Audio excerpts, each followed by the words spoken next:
leadership development classes every year, a 10-month program, starting in September and ending in June. And during that time, we meet for 11 full-day sessions, and we focus on different topics relevant to Macomb County. So justice, healthcare, education, government. And at the end, we have a graduation, and we hope that the people that go through the program learn enough about the county, find their passion, and do something to make it a better place to live, work, play, do business. So we've got over 1,300 graduates, and 7 years ago, we started a junior program for high school juniors, which is similar to the adult program, but it also includes career readiness and job shadowing, community service, and it also teaches the teens about the assets and issues in Macomb County, introduces them to some of the leaders and things like that. So we've got 250 kids have gone through that program.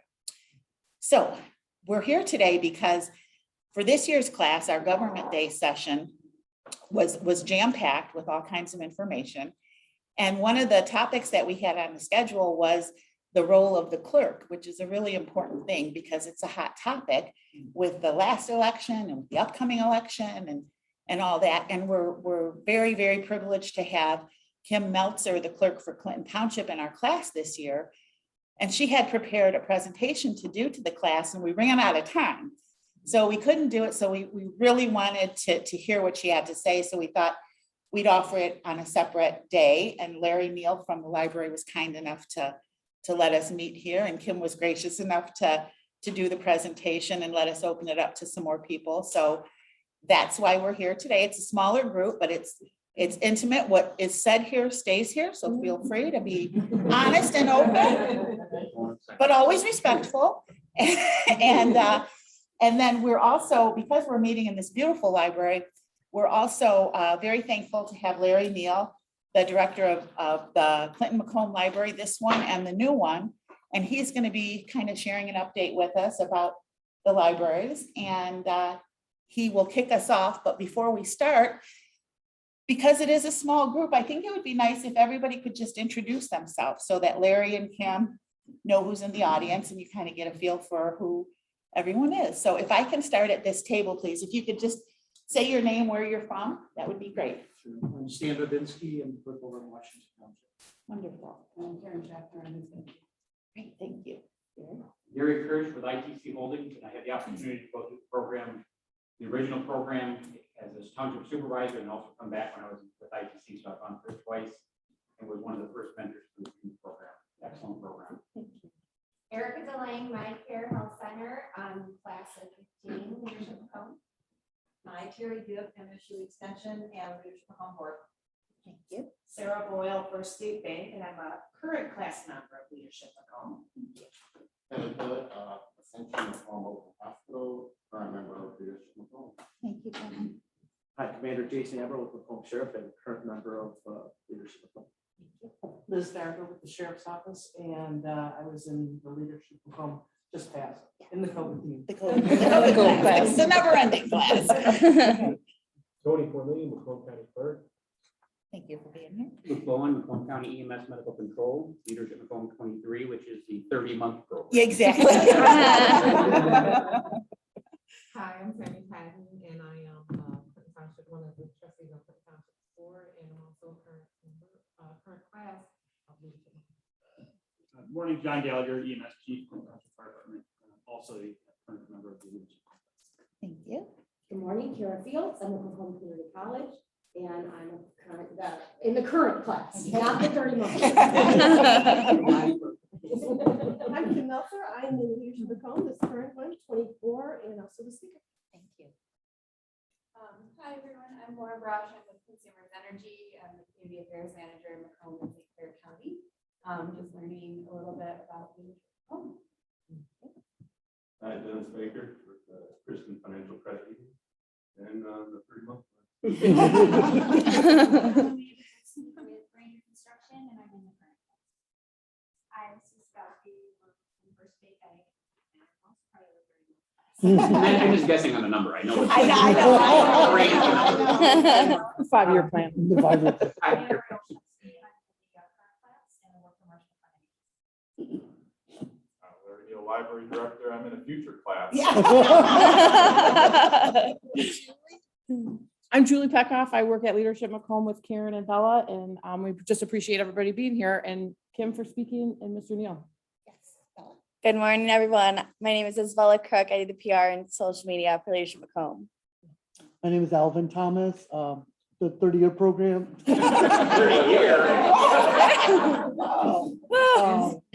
I'm very, very, very grateful for the opportunities. I was so happy that Jacob, my 16-year-old, is now part of the junior leadership program. So I said, milk this when you can. And for those of you that don't know, it's a private joke about this 30-month program, but people that were in our class last time, before COVID, we started the program and then we had to stop it because of COVID, because our class is experiential, so we meet in person. So we couldn't meet for a whole year and a half. And so we resumed, we're doing makeup sessions now. So everybody jokes about it's the longest class ever. So we're running 2 programs right now concurrently. So You're doing a great job of getting us finished up, which we appreciate. thank you, thank you. So without any further delay, Mr. Larry Neal. Okay. Microphone, does this help anybody or is that too loud? Does this help for people? Because sometimes it does. All right. So normally we open at 9 a.m. And if you want to get in the doors a little earlier, we make a deal, which is I get to talk about the library. So Kim needs no warm-up act, but she got one today anyway. I will try 15 minutes. It usually takes me an hour and a half to talk about this building. So Clinton-Macomb Public Library is a voluntary local partnership between 2 entities. It was Clinton Township that got the ball rolling, and then Chippewa Valley Schools. In 1997, the school district pulled out and all of Macomb Township pulled in. So this, again, is a partnership between the 2 townships. We were, like I said, established in 1992, so 30-year anniversary next year, which is frightening because I've been here since 1999. And it's a growing community. We serve 180,000 residents, and with Macomb Township still growing quite a bit, and even Clinton Township, it's one of the largest library systems in the state. We have an 8-member independent governing board. Each township board appoints members to the library board for 4 years, and after that, they're autonomous. And their purpose is to serve the best interests of the entire library district. You may be shocked, 150 staff members, although most of them are part-time. 45 of them have library science degrees, which is a master's degree. We have 450,000 items and add $1 million worth of content to the library every year. And then items that are old, withdrawn, used, given to the used book sales for repurposing that way, or sometimes we have deposit collections at senior centers and other areas. You can see our transactions are down quite a bit from COVID, from 2 million transactions a year to about 1.3 million, but it is starting to come back. A lot of active card holders, 150,000. We were also selected as one of the first 60 libraries in the country by the White House back in 2015 to pilot a program with school districts so that every child in a school district has a virtual library card in the public library system. So they get access to all of our electronic resources, ebooks, live homework help, and all kinds of services. It's a $9.5 million budget. 91% of the budget is derived from local property taxes. So when the Great Recession hit, that really took a chunk of our budget away. But the community supported us with a supplemental increase in 2014. And in 2020, all 81 precincts approved the renewal. That's from 14 miles to 26 miles. So you can imagine the range of voters that we have. And just as an example of what that millage brings in, you can see the example up there. So that covers everything from pencils to debt service. It's all rolled into one piece on your winter taxes for my Clinton Township and Macomb Township attendees here today. Our facilities, you're here at the main library, opened in 2003. A lot of people call this Rochester Hills Public Library 2.0. The former director and I both came from there. I was number 2, she was the boss, and my fingerprints are all over this building. And as we go along to the 2 newer buildings, I was the director for both of those projects.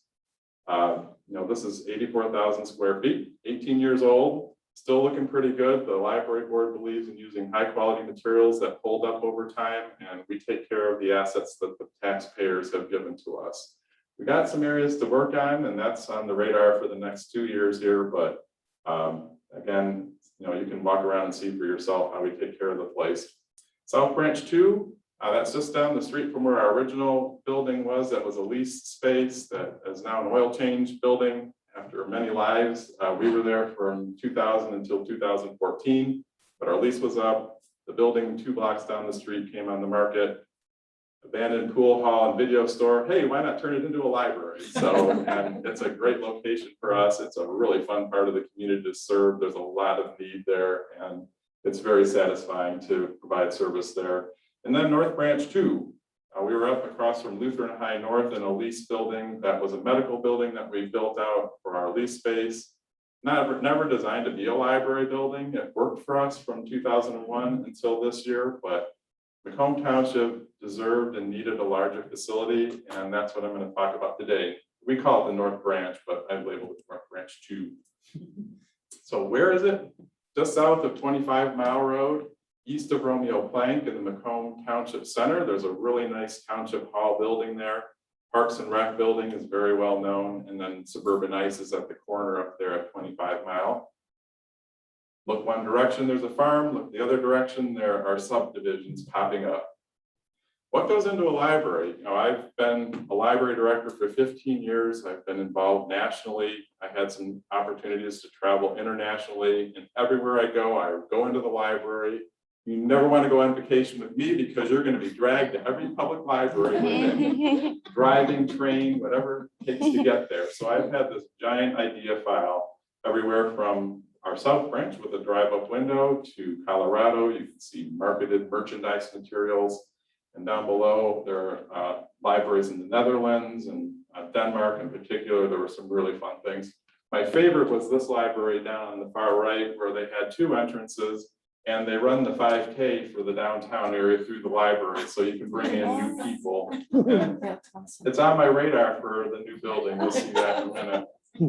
Architectural inspiration, some of the most amazing buildings around were in my idea file. I love the Library of Congress with its dome and the inspiring interior. Monticello is one that came up when I was talking to the architect about style and fit of the buildings in that town square area. The Pantheon in Rome, if there's a dome on a building, I've got to go in it. It's just, it has that intrigue. What does it look like on the inside? That's a planetarium over at Cranbrook. I had this crazy idea of doing a Carnegie Library that you see there. That's up in Sheboygan, Michigan. The Anton Art Center was a Carnegie Library. And what Macomb Township is trying to do with that 1 square mile is create a turn of the last century new urbanism walkable community. And they wanted to have municipal buildings that kind of had that look to them. So the new building, 28,000 square feet. Again, for reference, this building is 84,000 square feet. It is a branch. That's the whole purpose of having consolidated local government. It's not to duplicate all the administrative functions and everything else. It's funded with bonds, 3%, cheap money. So it was the right time to issue the bonds for the building. Again, that comes out of that one operating mill for everything. It holds, 80 to 100,000 items, tons of study rooms. Gosh, we get constant requests for that. I want to get away, office from the office, groups of students trying to study in a safe public space. Over the summer, the tutor and the student, trying to catch up, all those needs. We have conference rooms and meeting rooms. We host thousands of public meetings every year.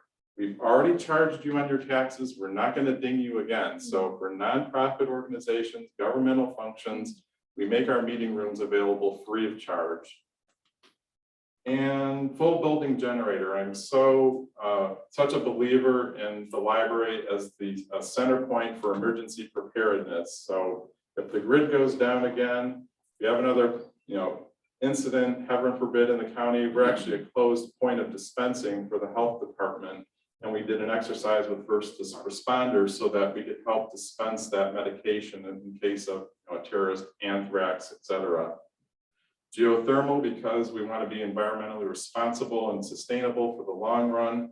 And I love trees, and I felt really bad when we had to cut a bunch of them down. So I'll show you what we ended up doing. This is a floor plan, but as I said, in entrances from the front and the back into the central lobby area. Floor plans are hard to read. You can go up there and I'll give you a tour. Just plan on 2 hours. So just a few of the visuals on it. I wanted this to be a place of joy for the community. Gosh, it's been so miserable. I have an inner child to me, and I know most adults do. And so we had seen these outdoor instruments a few places. The Romeo District Library has them in a children's area, but these are right by the parking area. So, when kids are so eager to get out of the car, they can play them, and then it's tough to get kids out of the library. So, hey, if you're good, you can go and play the xylophone if you get your butt out of the library. So my favorite thing though is I see adults all the time already. They've only been up a couple of weeks, and I saw this one lady take her keys and play those rainbow samba drums with their car keys as she was going in. It was just great. You can see porches on the back. There's cafe furniture that'll be out there year round for those great Michigan days. There's power poles outside, so you can plug your phone, your tablet, whatever in to charge it. The inside is this wonderful space. We call it the community commons, but it's got merchandise material. A lot of things are face out because people do judge books by their covers. But we have collections such as low magnification devices for people with visual impairments. We have to-go kits with Wi-Fi hotspots, telescopes, cake pans, anything you can imagine, because this is a sharing economy, and the libraries are one of the original innovators of sharing things for free and bringing it back and letting the next person use it. Everything in that space, other than the circular furniture in the center, is on casters. So if I want to have a big event in there, I can just shove the shelves out of the way and we can have a nice event in there. And if you look out to 38 feet, that's the underside of the dome. It's based on the design of sunflower.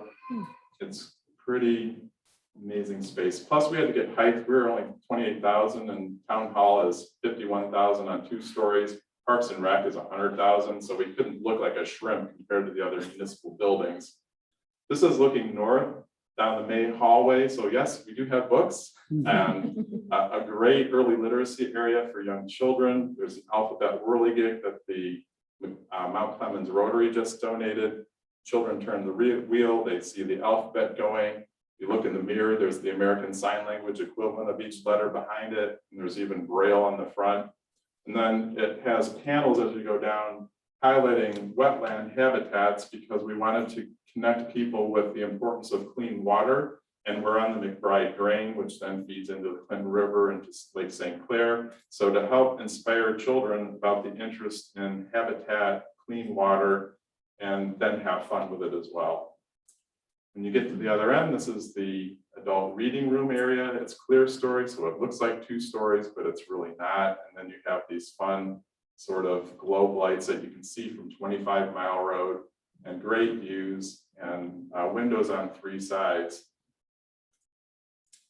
We're talking about floor pockets. The whole area is on raised computer flooring so that we can move anything around in the future for electrical or data.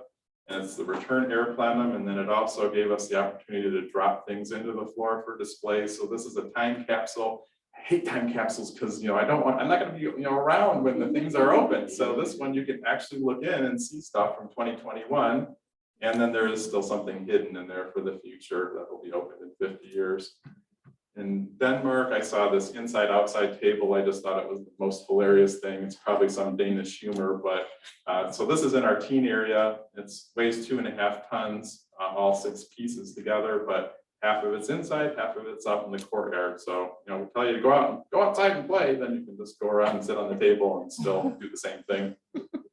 We've got a great meeting spaces, as I mentioned. This is the creative room for story time for children, and then for adults we do a lot of crafting, which is really popular. And then there's a courtyard that leads off from that in case it's a project that needs to dry outside or we want to have a reception. Drive-up window, which was great during the pandemic at our Gratiot location. Again, we'll be getting one when we do some upgrades for this building. But you can just drive on in there, return your items, or pick up items on hold. If you need to get a new card, if you want to get one of those kits that's larger. And then we've been automated since 2003 in this building. We were one of the first 10 libraries in the country to have conveyor belt radio frequency ID items that when you return them, they go onto the belts. It checks them in, sorts them as rough sort, whether it's adult material, children's material, belongs at another location, or most importantly, it's on hold for somebody because we want to get those items right back out on the floor for the next person waiting for them. This building, we were able to use a technology called a sandwich belt to be able to raise items up, so we didn't have to cut the staff area in half like we did in this building here. The trees I was talking about, I was so unhappy that we had to cut them down for the building and the parking lot. And in talking to our architect, they said, well, we can reclaim those. And the wood from them was sent to a sawmill up in Lapeer, 6 generations in the family. And 2/3 of the wood came back here to Clinton Township. Wally Pazorski does really fine millwork. They did these benches, all of the baseboard in the building. So that came from the American beech trees that were cut down. The other 1/3 went out to Arizona to a specialty firm for early literacy, and that's used throughout children's area, the items there. We have these little special wooden beech leaves that are on the wood to designate what was reclaimed. So opening day, September 19th, we had over 500 people. I was so happy that we didn't open earlier because that was our original target, and then the pandemic slowed things down. But overall, it was a really great day. And I keep telling people, whether you live in Clinton Township or Macomb Township, this is your library. These are your tax dollars at work. So please take a trip out into the countryside and see your new North Branch, and then get an idea of some of the upgrades that we'll be bringing back to the main library, because our flagship main library now needs to catch up with the branches. And with that, I probably should cut it off and say, if you got questions for me, maybe you can ask me after Kim's presentation, or. We've got time for a couple. You got time for a couple? All right. Does anyone have any questions?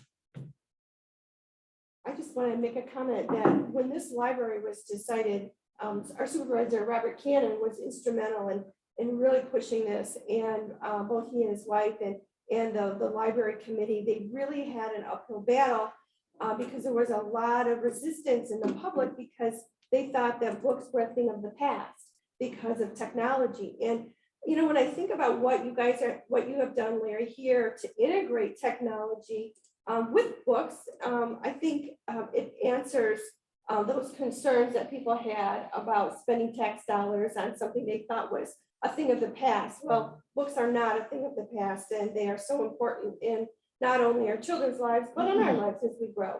We never stop growing. So I really appreciate that the work that you do here, and that it is such a part of who you are that even on your vacations, you go to the library. So thank you, Larry. I live in the surrounding community. We actually drive past the library to get to this library. So I don't know that everybody knows that you can be in surrounding communities and have access to this library. We do let you in. We consider this our library, and we live in neither Clinton nor Macomb Township. We consider this our library. Well, and so that's really an important point. First of all, we get state aid from the state legislature that funds cooperatives, library cooperatives, and we're all incentivized to join because there's a financial reward for that. And being a member of the cooperative, Suburban Library Cooperative, all of the public libraries in Macomb County are members of it, as well as Troy, Harper Woods. And we have some of the most harmonious sharing between libraries that you will find anywhere, because this collection is great, but bigger doesn't always mean that we're better or have everything. And sometimes libraries that have older collections may have something that somebody is looking for. And then that way we can share back and forth. It allows you to come in here and check out items from our library, and our residents maybe like a smaller library. This is a big space for some people, and they grew up in Mount Clemens, or they like the Fraser Library or Ray Township, the little one-room schoolhouse, because it's an intimate feeling. And that way we are maximizing and sharing taxpayer dollars. So, and we're really lucky. It's incredible that we have Mount Clemens is under renovation. Shelby Township will be opening a new library shortly. Sterling Heights just renovated its library. And it's quite incredible, and it's a great testament to this community and neighboring communities. I should even say Harrison Township, they went through and did their first round of upgrading that space. And I know Tony's been really involved with helping to get that started in Harrison Township. So kudos to the community. We're an optional service, and it's to me a direct reflection of the value that the community places on education and culture. I guess your contact information before I find you a chance to write that down, Larry. Yeah, I'll just give him my card. How's that? That'll work. Any other questions? Well, thank you so much, Larry. Excellent job. Mary, it's so wonderful that he got to see his vision kind of come to fruition. So that's something not all of us get to experience. So good for you. And now, without further ado, we are very, very honored to have Kim Meltzer here today to talk. We know why she's important. So she's going to talk about her role. So, Well, all right, thank Kim. you, Karen, and thank you to all of you from Leadership Macomb and some of my year 24 class being here, feeling that support. I really appreciate you being here and seeing the value of learning about what the clerk industry does. I think it is a timely issue, as Karen has stated. It is an important issue to understand. And I appreciate Stan Babinski being here, Karen, I'm sorry, also from Washington Township, to be here and hear what I have to say about what's going on. We are in Clinton Township, the largest township in the state of Michigan. And as a result, we have over 80,000 plus registered voters. So there's a lot to manage when it comes to elections. The clerks do a lot more than that. Really quickly, I just wanted to give you my background. I started in politics, not actually thinking I was ever going to run for office. I thought I would support others that were going to run for office. And one year I have a degree from Wayne State University in political science. And all my friends said, what will you do with a degree in political science? I go, well, I'll probably do something in political science. And they go, nobody does anything with their degree in political science. And I said, well, we'll see. And I was determined to make a difference as I was a mother of 3 children, and it was during the Gulf War, and I was watching what was going on, and I was a stay-at-home mom, and I'm like, wow, how do I make a difference? How do I impact what's going on across the world? You know, what do I do? And these are my children. This is a world they're going to grow up in. How do I make a difference? So I went back to school. I only had about 3 classes left in my med tech position and degree. And so when I convinced my husband, oh yeah, I need to go back and finish my degree after we had our 3 children, he was very supportive, but that was under the belief that I was going to finish my medical tech position, not start a whole new degree in political science. But that's what I did, and he was very supportive. But that was the impetus for me to go back to school and to get involved, was my children. And from that, I did get my degree. And when I ran for office for the very first time in 1999, I won my seat as trustee for Clinton Township by 10 votes. And I remember one reporter comes up to me and says, well, you won, Kim Meltzer. Now what are you going to do? You know, it's like, well, I really ran under just trying to get my name out there, not thinking that I would win even, but always working very, very hard to do so. So anyway, serving as a township trustee for 4 years allowed me to see what the clerking industry was all about. And I really thought it was very fascinating and interesting. And so then when I went to the State House as a state representative, I did serve on ethics and elections on that committee. And that even opened up a wider scope of what clerks do and how very important it is.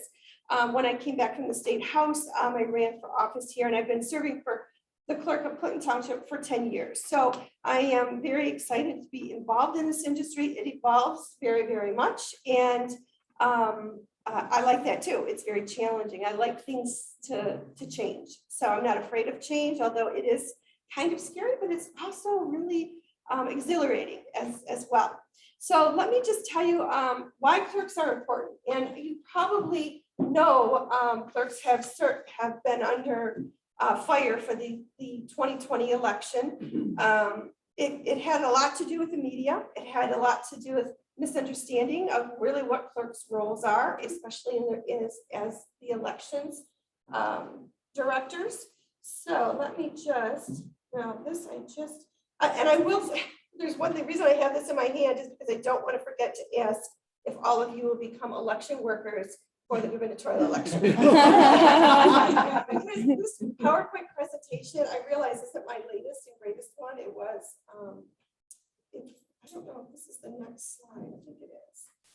First, let me tell you what we do. So we not only execute elections, but in order to execute elections, we really are program managers. We have to plan way ahead, and we've already started planning for the gubernatorial election, which is in August of next year. We have a lot to manage. We have to hire people, and these are folks that work, that take time out of their day. Some of them have to take time off of work. Very few of them are like that. Most of them are retired and tend to be elderly, and we love them dearly, but that's a very long day. So we try to get a balance of younger folks, and we have been working with the schools, trying to get some of the seniors and juniors to work on election day at our AD counting board, which is where we count the absentee ballots. That's very helpful to have that, just to have that integration of the older folks that know kind of what has come before, and the newer, younger folks that have great eyes, can move fast, and they're just and they do everything that you tell them to do. They're very attentive. So we usually grab the kids from the Honor Society, that anybody that's involved in the Honor Society. So we get kids that are really the cream of the crop in terms of education and wanting to learn. So executing elections is a huge endeavor, and I'll get involved, or I'll discuss it a little more as we go along. But I also wanted to let you know, we're the keeper of documents. We are records managers. So what that means is for Clinton Township, we have millions of documents that we have to be accountable for. We have to be able to retrieve. And why that's important is in terms of managing it is because people want it now. They expect it now. And they also expect us to bring that information to them. So as the clerk, I developed a program through Laserfish, which is an electronic content management system. It took a lot to get the board to buy in, because we are a political board. I serve as a Republican on the board, although at this local level, politics in terms of Republican and Democrat is I feel not very important at all. I represent the people. That's what I feel is the important thing. It doesn't matter whether or not you're Republican, Libertarian, Democrat, whatever your philosophical background and political background is insignificant, in that my role is to make sure that your voice is heard. So whatever that voice is. So, but the keeper of the documents is very important to develop a system that allows us to be able to retrieve those documents quickly and accurately. So why that was very hard to manage is on this board, there are, well, when I first brought the program together, there were 3 Republicans and 4 Democrats. So you have to be skilled in working across political lines. And that's not an easy thing to do sometimes. So that's another reason why I think clerking, people think it's just a very, oh, you just run elections and you keep documents, shuffle papers, or you're data driven. It's so much more than that. In order for us to be able to deliver this information to you, we have to do a lot of things prior to making that happen. So one of them was getting the buy-in from not only the Board of Trustees, which is a very divided board politically, but also the staff. We have a little over 300, about 340 some people in our employees in the township. So I also had to get their buy-in, because it would only take one person to go to one of the other board members and say, please do not let her do this. So I really had to speak with the department heads. I had to speak to the staff to ensure them that this would be something that we would implement at a pace that they were comfortable with. So like building, assessing, planning, all the different departments have different busy times of the year. So if I were to go in and say, now this is what you're going to do, you're going to bring all your documents in, we're going to scan them, you're going to have to hire somebody to scan them in or outsource it. and we're gonna have to make naming conventions and all of that. If I would have said they had to do that at a time I picked, they would say, oh, you're not taking into consideration the fact that we have a busy season. And so I said to them, whenever you can fit it into your schedule. So this is a work in progress in terms of records management. We still have all these historical documentation on offsite warehouse. And anytime we want to retrieve that, we can, and then they can scan it in as they go. So that was how we got buy-in. It was to kind of meet the employees where they were at and consider what was important to them. So I wouldn't want as another department to come in during an election and the building department say, okay, you know what, now we want to start changing things in your office building wise. And I'd be like, wait a minute, I got to run an election. I can't have you in here. So I had to be as considerate to others as I would expect them to be considerate to me. So I think those are part of the things that people don't realize. Right. I can right here. So as a secretariat to the governing body, I talked about the agenda management process, licensing permits. We do ordinances, resolutions, proclamations, and we also do passports. But let me talk about first, just really briefly, the licensing and the permits and ordinances and resolutions. Those are all legal documents that need to be stored and maintained in forever. And so it's very important that they be stored in a place in a secure location. Passports, if you don't know that Clinton Township execute passport processing, we do. And we do that Monday through Friday from 9 a.m. to 4 p.m. So if you need a passport, brand new one, or if you need it renewed, you can do the renewals on your own, but if you want to, just for us to look over the paperwork, we're happy to do that. So that's a great service, and it actually brings in revenue for the township. So we're delighted we've expanded that. We have received multiple awards and recognitions on our work, working with the federal government in the importance, because we are the first ones to see that applicant in front of us. Those documents go to the Department of State, where that person's not there. So we are actually that first line of importance in terms of verifying that that person is who they say they are.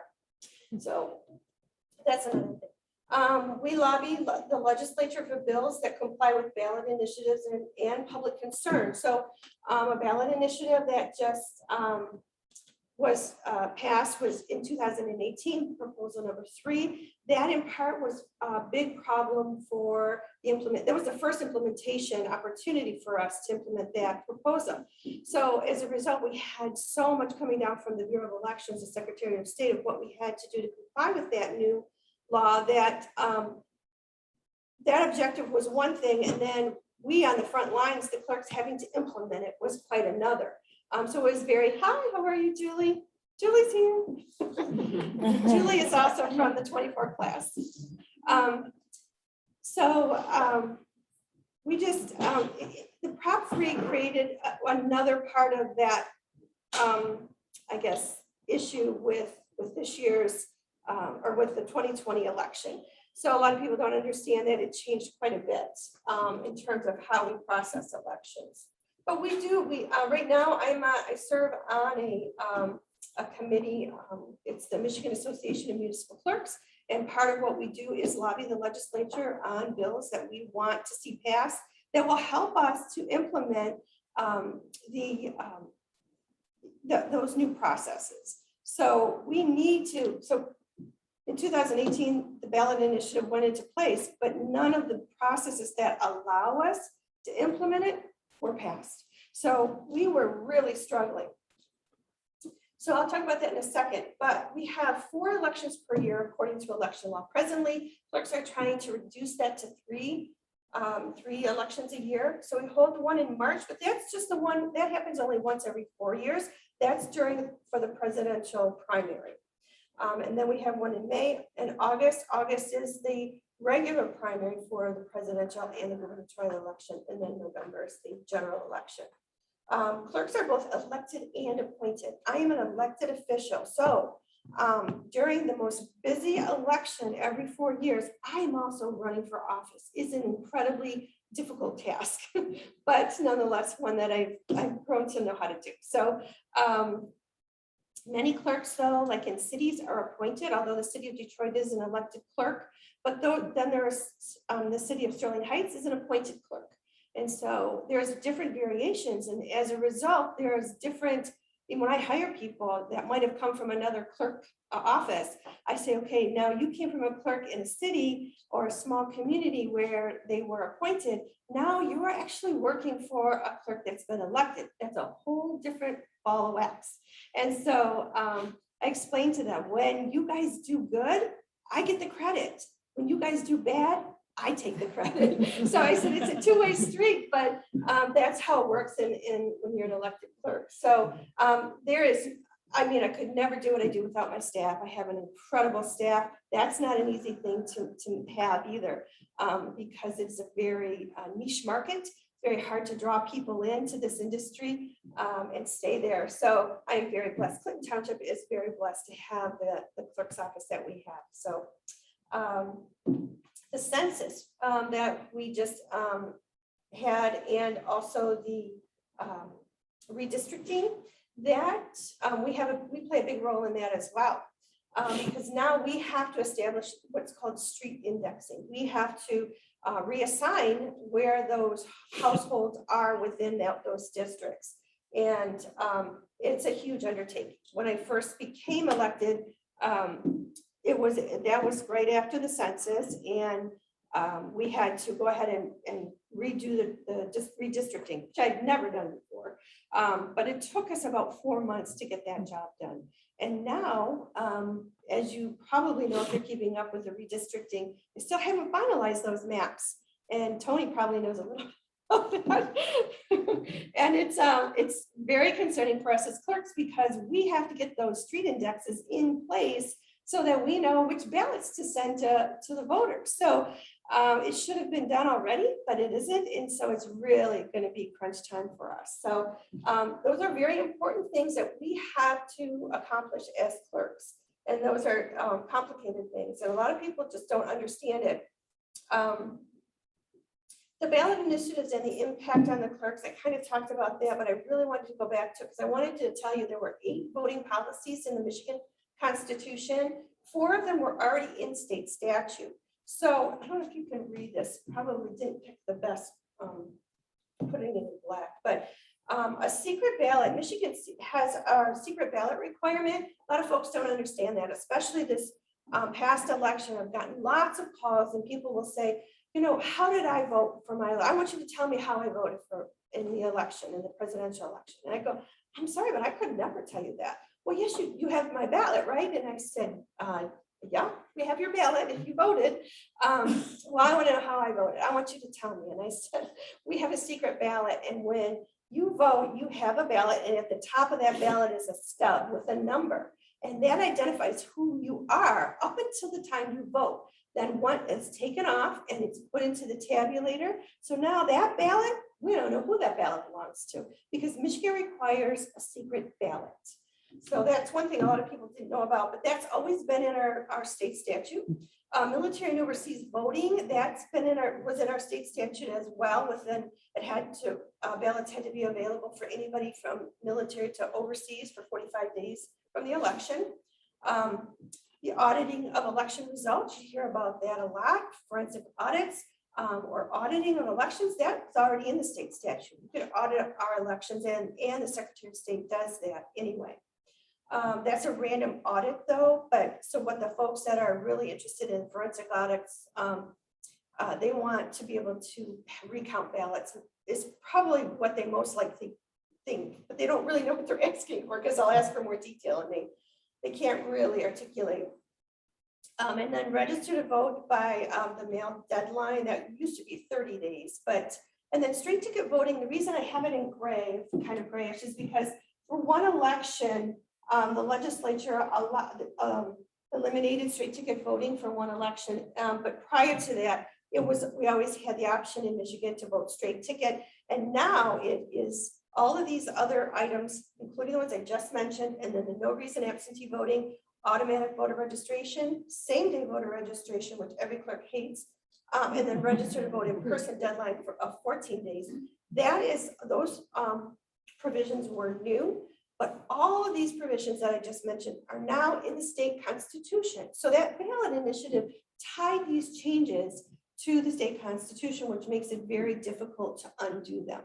So we have a huge challenge as clerks with the registration, same-day voter registration, which means people can not only register on election day, but they can vote on election day. We see that as a problem,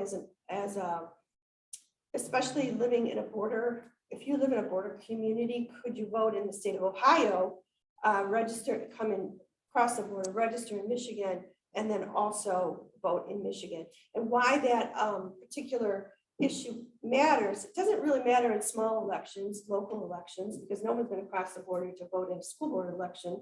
You know, it's not likely to happen. But in a presidential election, it can happen. And so those are some of the concerns that we have, and we don't have reciprocity with the states. So in other words, our qualified voter file that has the data of all registered voters in there doesn't necessarily speak to Ohio. So could there be a collaboration of effort to allow some voters in Ohio to come in and vote in Michigan and reciprocally in any other state? Those are some of the concerns that the public has, and it's rightfully so. And those are things that we have to lobby and say we want, as clerks, we want fair, something in my eye, something, sorry. We want fair and accountable and accurate elections. So it's something that we actually are fighting for. All right. So sorry, I think I highlighted. I got it. The planning and training that goes into elections, as I stated, is planned months ahead, and it's very time consuming, and we have a lot to manage, to think about. During the presidential election year, there are 3 elections. We hire and train 450 plus workers. That's a lot to manage. And as I said, these workers come from very different backgrounds, and some may have worked in elections, some may be working in the election for the first time. So election law requires us to balance out political party affiliation at the precincts and in the AV county board where we count the absentee ballots. So we couldn't have all Democrats working in the election, nor could we have all Republicans. You have to have a balance, or as near as possible, a balance. That's not easy to do. Consider Detroit. How likely is there a lot of Republicans living in the city of Detroit? So where are they recruiting from? Generally, they're recruiting from their community. And so it's a balancing act. And how does that happen? So there's some questions as to whether that really can happen, right? And those are legitimate concerns that people have. We program manage according to the needs of the community. So we've, as I stated, we talked about implemented training during this. Well, I didn't talk about this. During the pandemic, we had to come up with a IT solution to actually allow training without people having to come in because of the pandemic. We needed to train all of these workers. Well, as a clerk, my background is not in IT, but I had to learn really quickly how to make that happen. And I can't know everything, but I can count on people that know things. So I contacted a young man, 18 years old, brilliant, from Chippewa Valley High School, recent graduate, and he came in and helped us for a couple of thousands of dollars, not hardly anything at all, and helped us develop kind of a Band-Aid approach, the ability to allow the election workers to see the qualified voter file, and we did mock elections remotely. So that's how I maintained training during the pandemic. So you have to, you're always on your toes, having to be able to answer the demands of whatever that is. We have to have annual certifications, and we do multiple trainings 3 times a year. So we are always being held accountable. There's a piece of legislation out right now that the legislature wants us to, if we aren't trained, if we haven't kept up with our training, that it goes on to this announcement that, we're not doing our job. And it's like, wow, it's really, we are definitely held under a much heavier scrutiny and level of accountability. It's not the worst thing in the world, though. We should be certified. So I don't think it's a bad thing, but how many of you are in an industry that if you're not up to date on your certification, it actually goes out into the public and says, you're not certified, or you're not doing your job. Laserfiche electronic content management, kind of talked about that already. So let me move forward.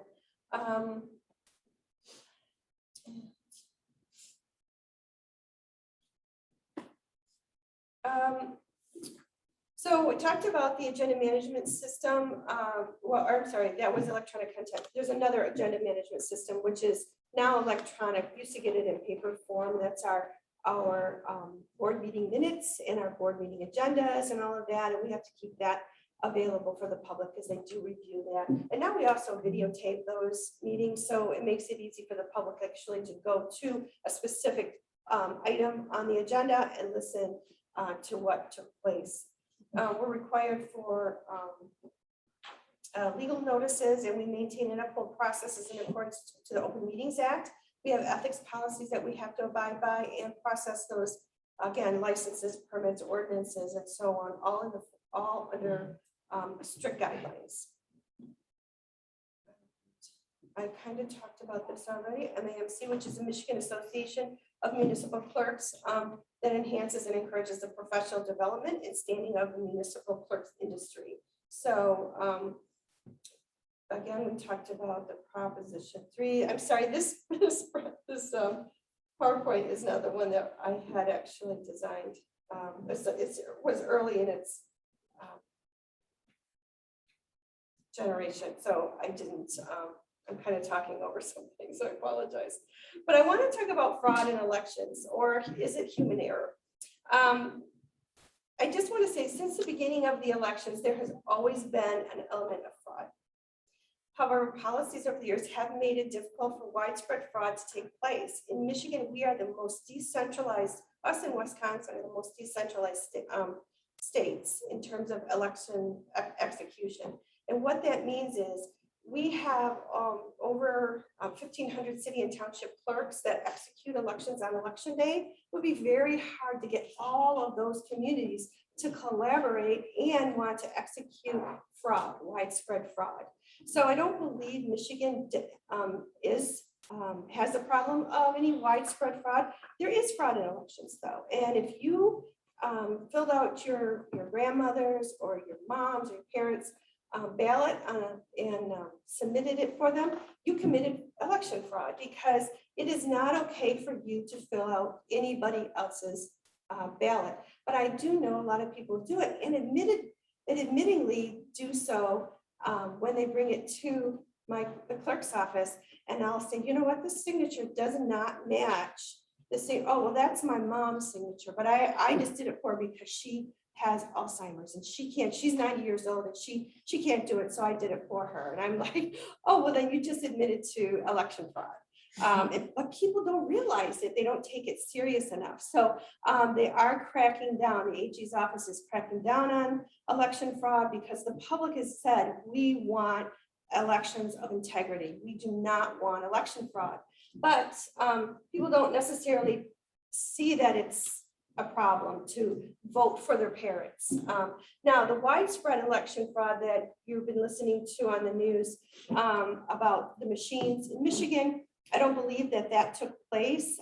We in Macomb County, our vendor is ES&S. They are stationed, they're headquartered in Nebraska.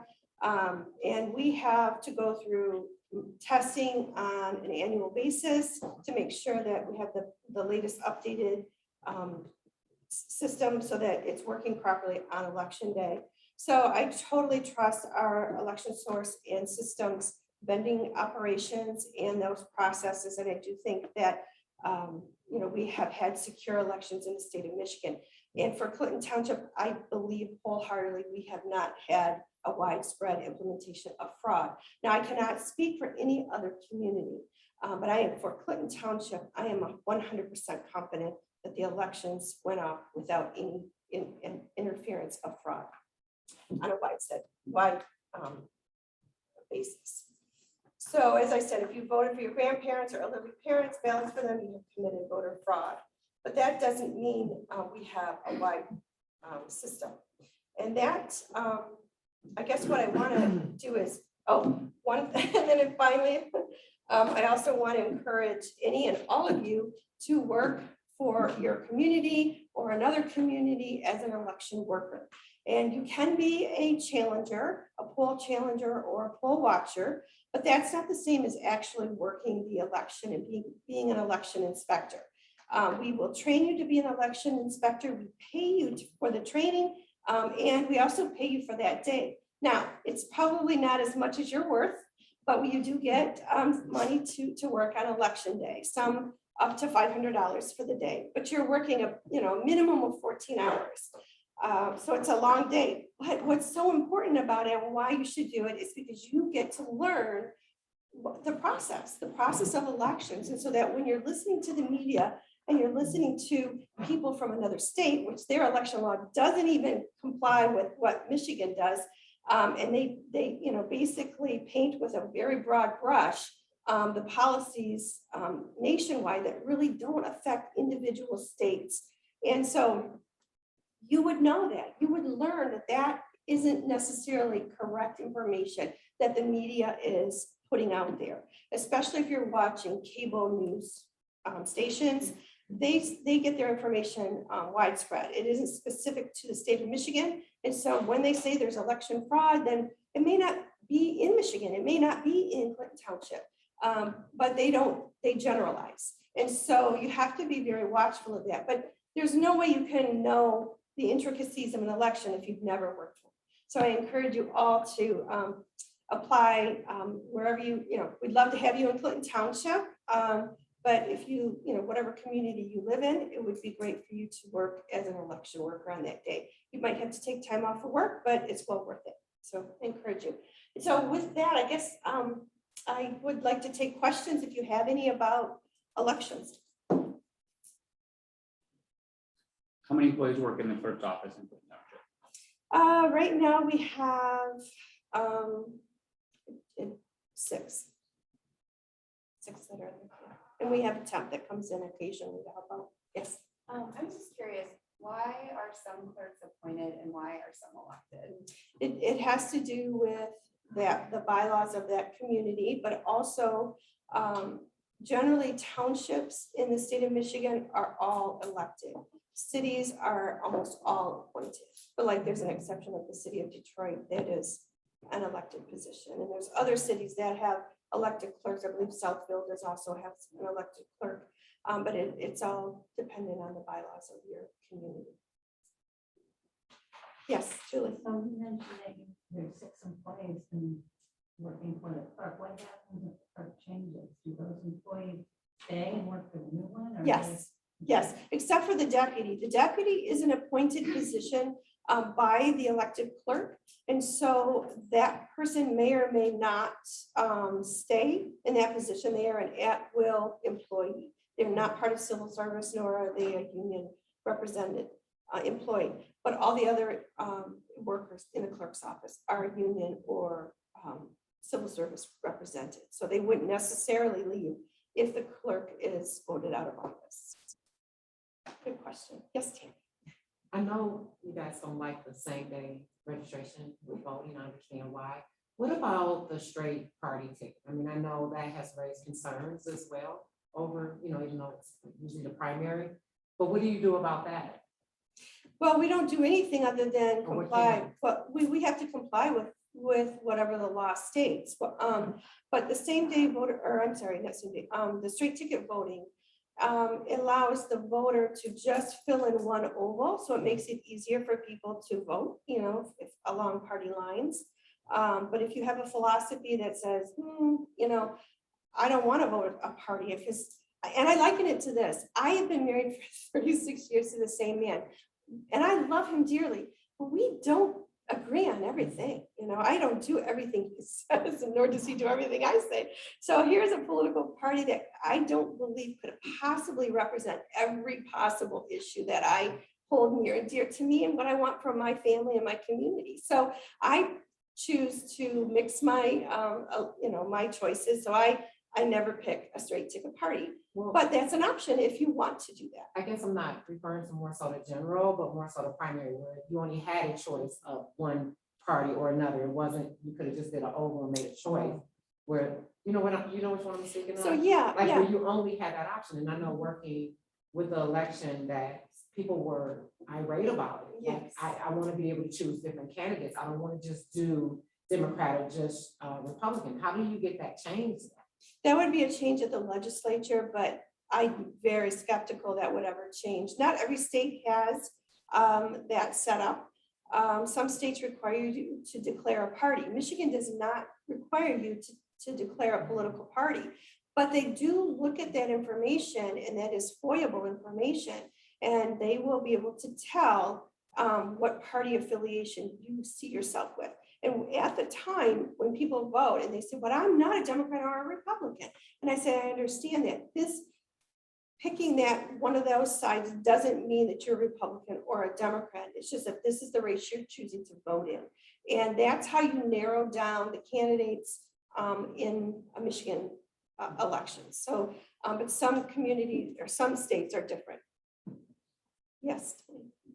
I just want to say, as a prior, I was a township supervisor, and as a state rep, and now county clerk, I tell you, the clerk's job is the toughest of all the, of course, the township supervisor does the political stuff, but the clerk is really the workhorse of the townships and cities.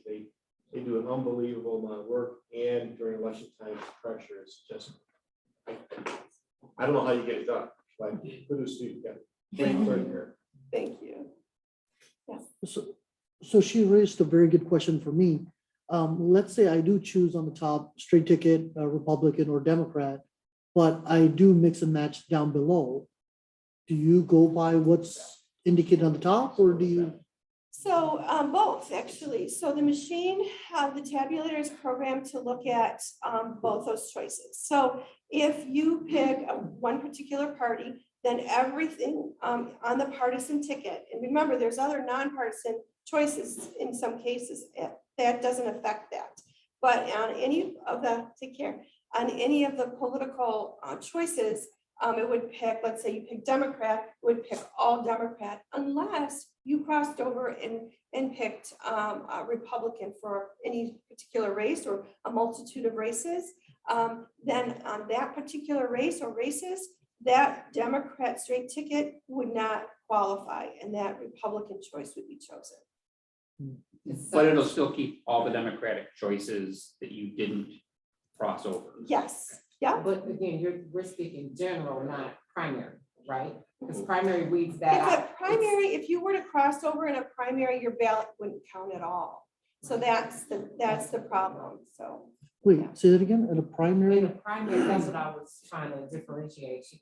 So one of the things that's important, that a lot of folks that if they vote absentee, they vote and they cross over during the primary, the August election, and you choose to vote on a Democrat and a Republican, your ballot will not count at all.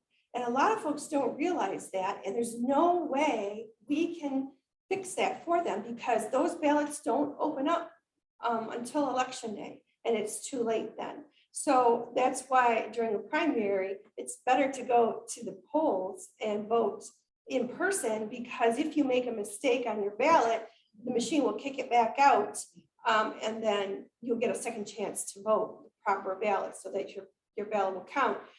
The other tool we have at the polls is it's called an express vote or a voter assist terminal. And that doesn't allow you to make those mistakes. So if you it's actually a blank ballot, if you put it into this machine, and it's just a marking device, an electronic marking device. And if you try to, if you chose the Democrat side first, and then you wouldn't even get a Republican option, and vice versa. So you couldn't make a mistake. You couldn't cross over on these voter assist terminals, which people don't even realize that those are an option to use when they go to the polling location. But we are in Clinton Township really pushing the voter to use those. The only thing is we only have one per location.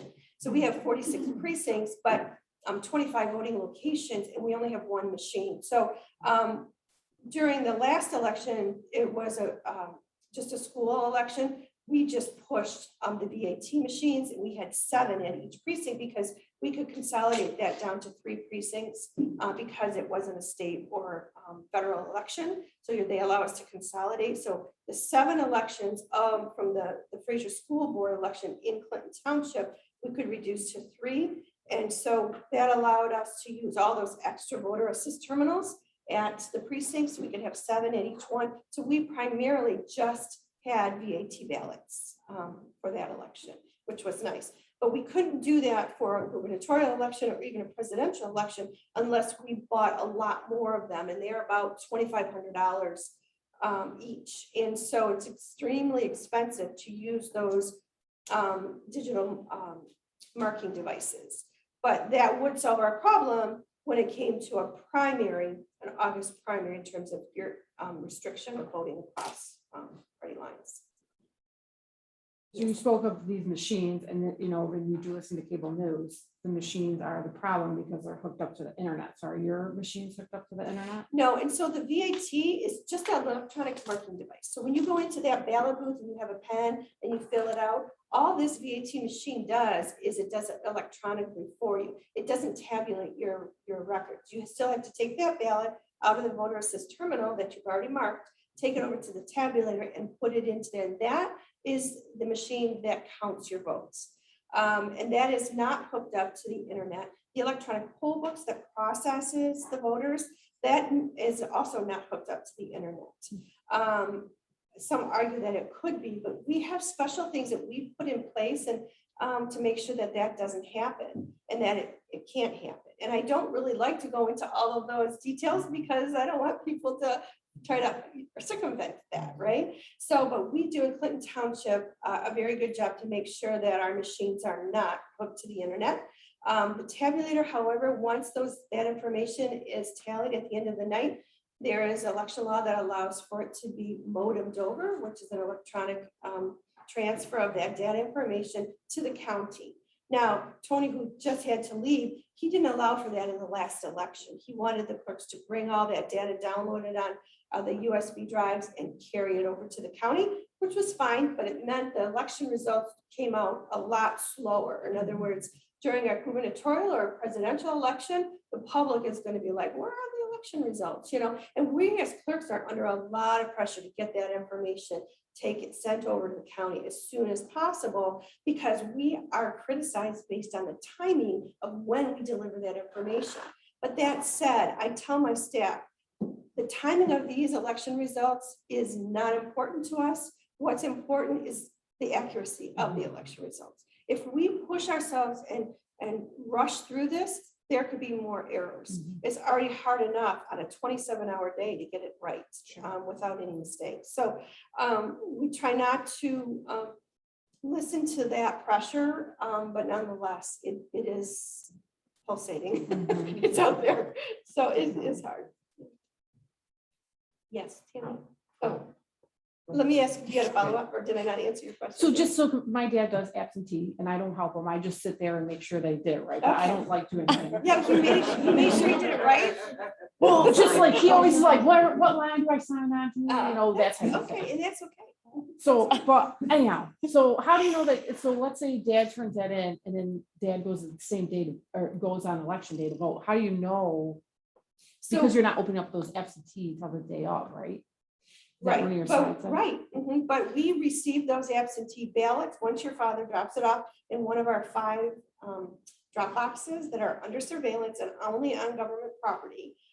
So if he has dropped that ballot off prior to the election, we store those absentee ballots in a secure location, and then it's also marked in the electronic poll book. So a very important part of keeping track of ballots is the state of Michigan's qualified voter file, and we are hooked up to their database. So we enter in that we've received that ballot, and now it's stored at the state level. So then when we download all of that data information at 4 o'clock on the Monday before the election, that's what we put into the electronic poll book that shows who's voted, who's still allowed yet to vote. And the voters have the right to return their absentee ballot. Let's say your father changed his mind and said, you know what, I don't think I voted properly. He can do that up until election day. But once, the day before, but once election day, those ballots are moved over into the AV counting board, which is a sequestered location. Once the workers are there, they cannot leave until 8 p.m.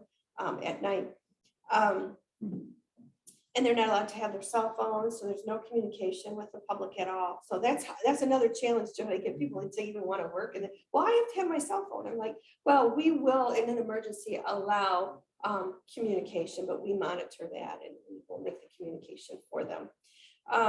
But yeah, so your father, if he dropped off his application or his ballot, that would be put into the qualified voter file and we would know if he voted. Now, if he, like I said, he changes his mind, he goes, I want to go to the poll, actually, I want to change my mind. I want to vote at the polls on election day, which happened in this last election in record numbers, which is it took a lot of time. And it was very stressful for the election workers.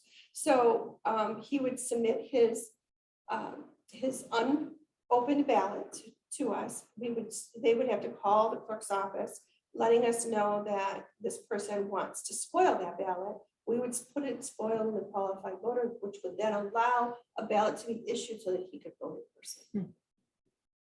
Yes. Okay. Don't take this the wrong way, but in my family, they really couldn't care less about the elections. They're like, yeah, just choose whoever you want. So I go with my convictions, but they don't care. They don't care, but they are willing to sign. It's illegal on both counts, both yours and theirs. And yeah, that's illegal. That was hypothetical. Right. Asking for a friend. So Right.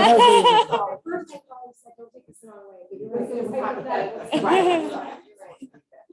Asking for a friend. Asking for a friend. Next question. You want to take a call? So no, I just said, do you live in Clinton Township? The police here. But they just don't care though, but they like the voting process, but they just don't know any of the names, they don't care. But And they shouldn't okay, so let's talk about that. What is the responsibility of the voter? Shouldn't the voter know? Shouldn't the Yes. voter have a responsibility to educate themselves and to learn who they want to represent them? Or do they just follow a political ideology and say whatever the Democrats think or whatever the Republicans think, that's what I'll do. A lot of people do that. But if you don't know what you're voting for and you don't have any political affiliation or concern about who is making decisions on your behalf, I mean, that's what we do. I mean, I'm not only a clerk, but I serve on the board and I make decisions that affect my constituency. So when people put me in office, I have an accountability to them. Do they not sense that? Do they not feel that they have a role in making sure that who's ever elected is the person that should be accountable to them? I don't think they're very involved or take the time to educate and all that. That was a follow-up question I wanted to ask you, because there used to be certain elections and the presidential election always gets the most energy and excitement and the most news and whatever. But there used to be a time back in the day, certain organizations used to print out little newspapers and say, these are all the people that are on the ballots, that this is where they are, extreme left, extreme right, this is what they stand for. There's many voter guides. Yes. There's a ton of Even political Macomb- action groups Even who Macomb create their Daily own does voter guide. it. Macomb Daily does Not for every election. CNG does it. They CNG do it does for it. candidates Yes. running for office. Yep. They do. For the candidates. For every election, not just the, Well, not every election are there candidates running for office. So like in Clinton Township, we have elections during the even years where candidates run. We don't, not in the odd years, but cities have, in the odd years, have candidates. Right. Some of the action groups don't take time on the smaller elections. They focus on gubernatorial and presidential elections okay. because it takes a ton of work for them to produce their end product, which in some cases still is a 5-page booklet or newspaper. But it is for every election. Like my Plymouth had their elections just recently. All their candidates were in CNG as well as in Plymouth. I need to go look But it up. see, then. a Okay. lot of Learn people about don't, them. There's a lot of profiles. people aren't paying attention. It's also online, on social media. They have League of Women Voters usually posts, Citizens Research Council posts, and there's various other locations too that you can get that information. Detroit News posts. So, but it's whether or not you're reading that, and people live fast-paced lives, they don't always pay attention to elections, and then, but I had a interesting, I think it's really interesting about the United States, because we had a friend, my neighbor's relative came from Italy, and we were talking, and she's actually politically involved in Italy, and so we were talking about politics, and she said that people in Italy just do not like President Trump, and I said, really? I said, I find it interesting that they even know. And why would they care? It's, why do they care about our president? And I said, you know what?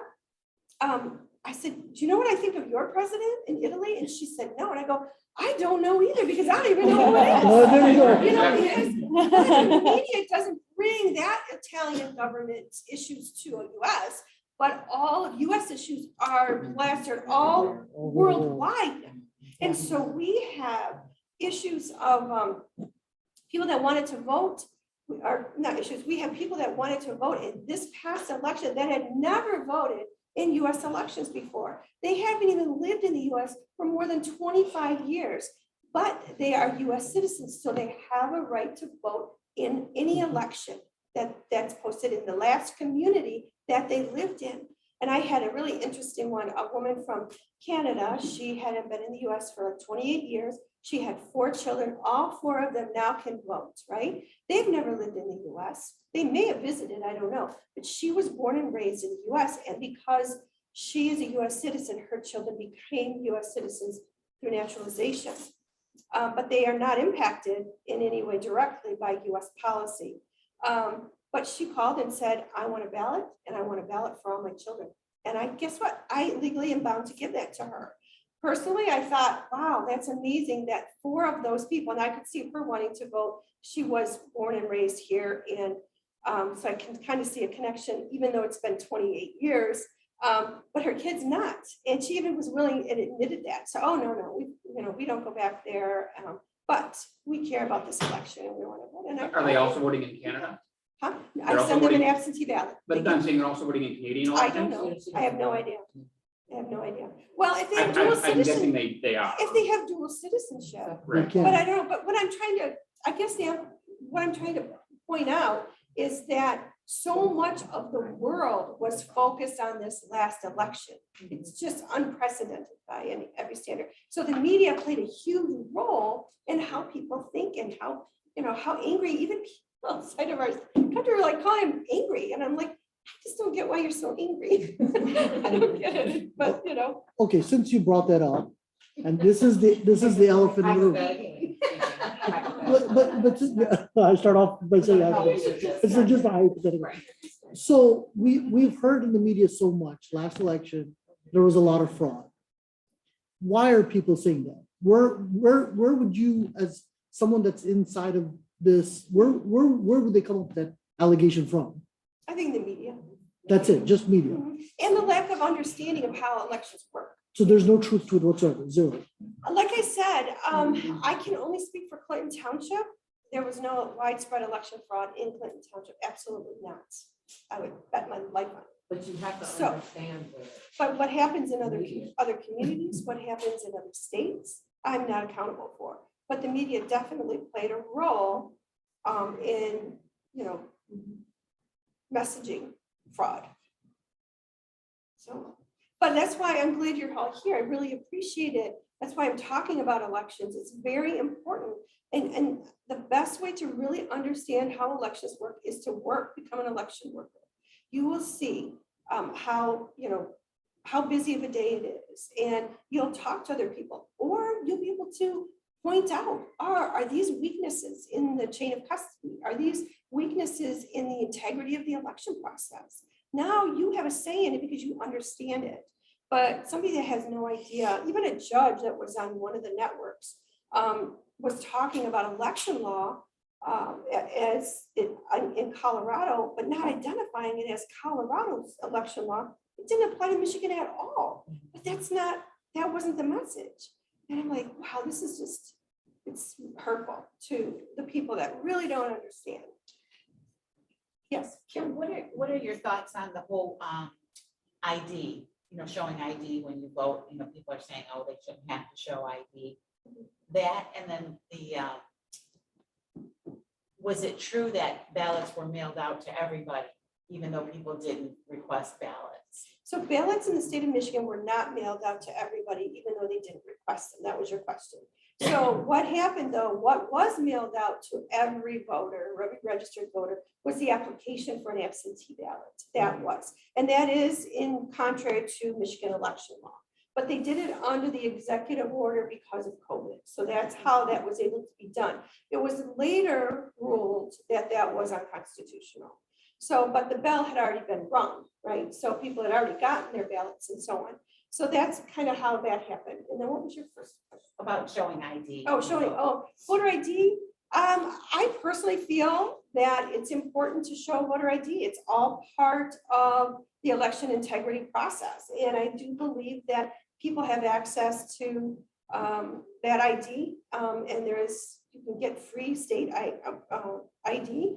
And so I don't see there should be any reason whatsoever. It's very political. I think it's unfortunate that they, turn this into a political issue. I do not believe it disenfranchises people. I think that if they need help, and in fact, I will get that voter ID for them on their behalf. If there's somebody that is in a wheelchair, is homebound, can't, for some reason, doesn't have a computer, they can call the clerk's office and I will make sure either myself personally or my staff will help them to get ID so that they can vote. Because I want everybody to vote. Yes. Tim. With Kim saying that, and this is just me just putting a plug in for her, not just because we're friends, but I have experience working elections. And she says that, some people are scared about working an election, but I will say everyone in this room, you should really do it at least once. And really in Clinton Township, I don't think anybody's better than this one, but I'm just saying, that's just me personally.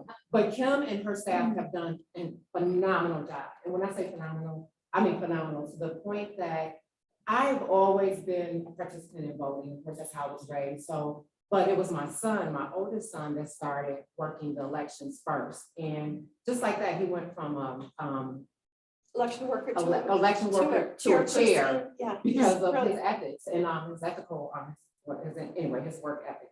But he went to a chair, and at one point I was like, well, if he's doing it, why shouldn't I be able to do this? I was like, okay, I can do this. And kind of the same thing. So my older 4 children all worked elections, and so do I. So let me tell you how devastated we were when I ran for the position I'm in now. None of us could work it. And we were like, what do you mean we can't work the election?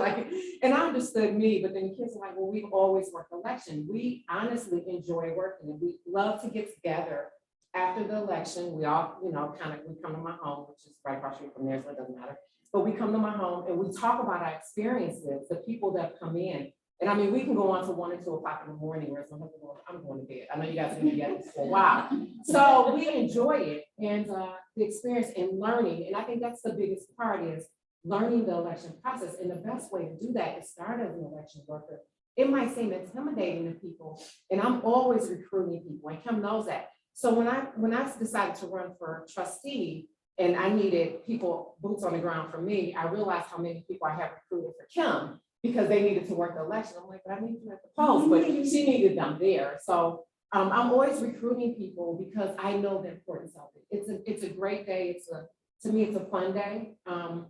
You get to meet, I'm a people person, if you don't know that, but anyway, you get to meet so many people don't say no to Tammy very often. So she's a great person to have on your side. And she has done a great job in terms of recruiting workers for me. But that is one of the election laws, is if you're on the ballot, neither you obviously cannot work the elections, and neither can your immediate family. So it was okay. Reasonable. Some of them worked at Fraser just recently, but just to reinforce what Kim said, just take the time, at least work it one time.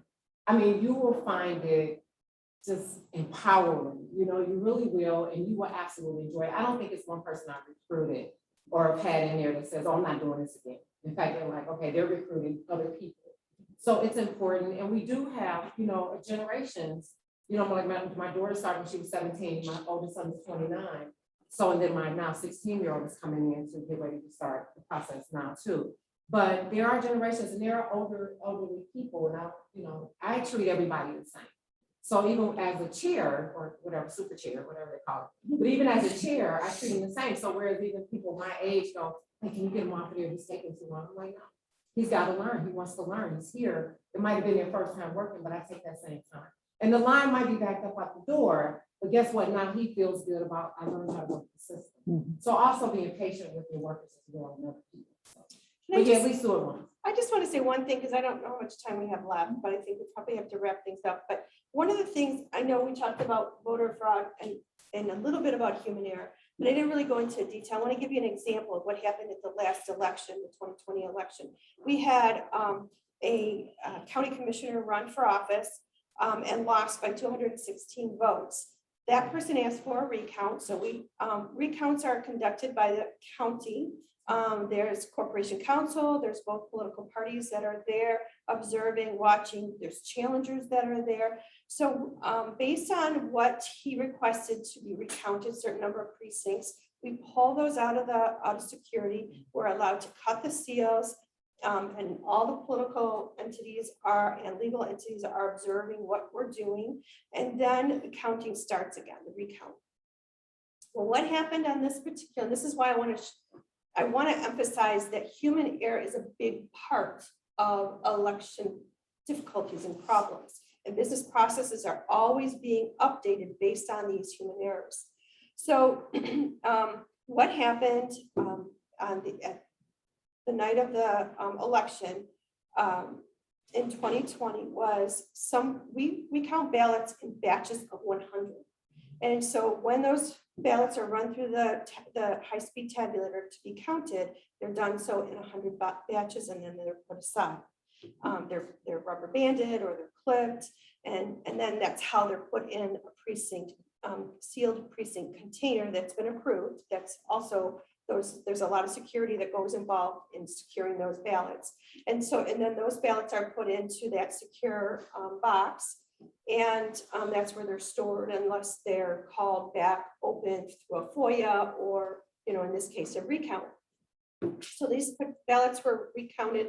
And one of the persons that was doing the recount said, something's wrong here. We are missing, by Terry, we are missing 100 ballots. And I said, are you sure you're missing 100 ballots? Yes, we've counted them.